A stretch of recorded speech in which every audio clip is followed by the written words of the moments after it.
আল্লাহর হাবিব সাল্লাল্লাহু আলাইহি ওয়াসাল্লাম নামাজ পড়া অবস্থায় সামনে এমন কিছু রাখতেন না যেটার দ্বারা আল্লাহর হাবিব সাল্লাল্লাহু আলাইহি ওয়াসাল্লামের সালাতে মনোযোগ অন্যদিকে চলে যায়।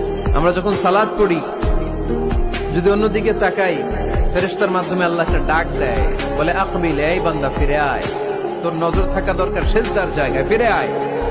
আপনি আবার যখন অন্যদিকে তাকান, আল্লাহ বলে ফিরে আয়, সিজদার দিকে তাকা। আপনি আবার যখন ঘড়ির দিকে তাকান, আল্লাহ বলে আকবিল, ফিরে আয়, সিজদার দিকে তাকা। আপনি যখন আবার অন্যদিকে তাকান, তখন আল্লাহ বলে লা হাজাতা লি ইলা সালাতি, তোর এই নামাজের দরকার আমার নাই।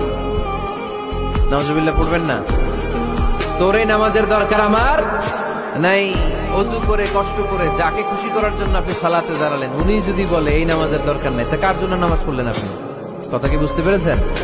এই জন্য এলাকার গণ্যমান্য ব্যক্তিবর্গ আছে, আমাদের চেয়ারম্যান সাহেব আছে, আরো অন্যান্য বিজনেস ম্যাগনেটরা আছে, আপনারা মসজিদ যখন নির্মাণ করবেন, সামনের দেয়ালটা যত সাদামাটা হতে পারে ততই ভালো।